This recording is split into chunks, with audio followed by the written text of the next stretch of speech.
All right, people. So a lot of progress today on the RD350. Last night I got the cylinder and the pistons in it. Today I refinished the head, repainted it, ground the pins down, polished. Look at that, looks pretty good. Polished this. I'll probably hit this again. This was pretty ratty. I got little secrets for polishing metal, but did that and then got the reeds and the intakes cleaned up, put on. I got the boost pipe on it. So, you know, my psychiatrist says that I should be giving back more to society. So would you guys like a lesson on how a two-stroke engine works? Actually, I don't have a psychiatrist. I probably should. They'd be like, what's wrong with you, Jeff? This Kawasaki is killing me, doc. I don't know what to do. Anyway, two-stroke engine is an interesting thing. They were banned in the States. They were pretty much done for by 1986. I think 1985 was the last year in the States.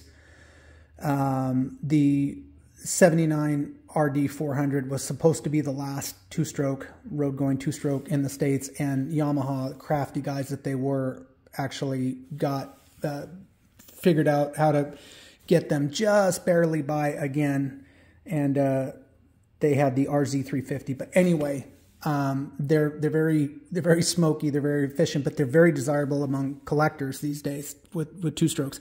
So the difference between a two-stroke and a four-stroke, so a four-stroke, like your car engine, the oil's in the transmission and the oil lubricates everything, the valves and the piston and all that and what have you. On a two-stroke, transmission is separate, and the way that the top end of the motor, the piston, the connecting rods, the crank, all that related stuff, how that gets oiled is through the fuel. So some bikes have an oil injection, which this one, it would be right here, but this bike doesn't have oil injection. This bike is premix.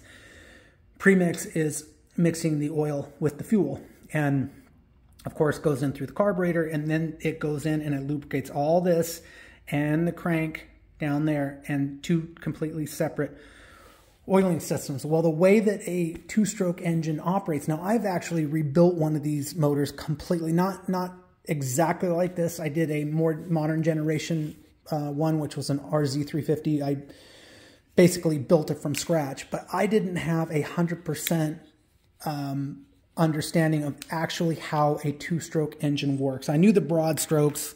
I've known the broad strokes for years, but how it actually technically works, I've been doing a lot of research and reading lately about engines and two strokes and four strokes, but it's pretty interesting how it works. So the way that it operates is, and I got my little reed valve so I can show you guys everything. So imagine, we'll just do this in terms of a full cycle. So pistons in here, imagine the pistons coming down.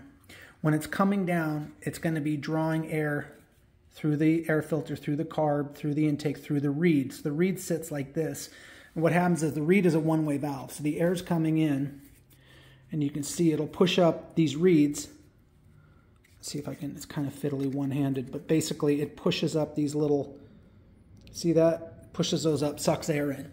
So it brings in the air charge, and a two-stroke engine has ports in the back of the piston.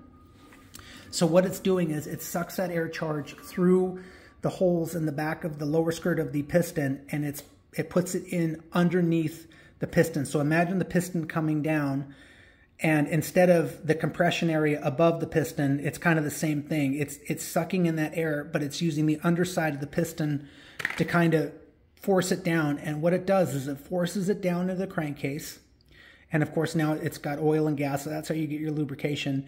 And it pushes that mixture through transfer ports. On this particular engine, they're right here, and they go through a transfer port that goes into the top, kind of the top, like middle top of the, more like middle top of the cylinder.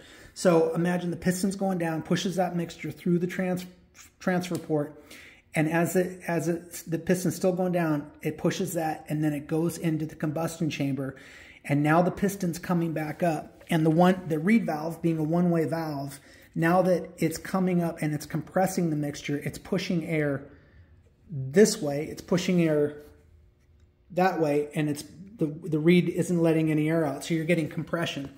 So the piston's coming up, it's compressing that mixture, bam, spark when it gets pretty close to top dead center, and then that spark is your power. Explosion happens, pushes that piston down, pushes on the crank. That's where your power is. And as it's doing that, it's pushing the exhaust out of the exhaust pipe right here. And then the whole thing basically repeats. As it's doing that and the piston's coming down, it's getting ready to come back in again and suck air in and start the whole thing again. So that's why they call it a two-stroke, because it's only really 2 strokes to create a power cycle. Whereas on a 4-stroke engine, you've got valves up on the top. So the piston goes down, the intake valve opens, piston comes back up, both valves are closed, compresses the mixture, bam! Then the piston's going back down. That's your power cycle. And then the piston comes back up and the exhaust valve opens and pushes your exhaust out. So it's 4 cycles as opposed to 2. So 2 cycles are pretty efficient, but they're smoggy because they mix the gas, the oil and the gas together. I don't think there's any more motorcycles currently being made that are 2-strokes. I think I heard that KTM has a dirt bike that's still 2-stroke, but it doesn't really matter because I just got word that KTM went bankrupt, which is a crying shame.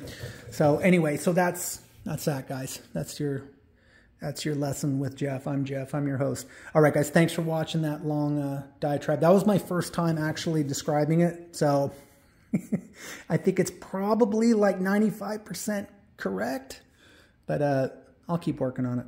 All right, guys.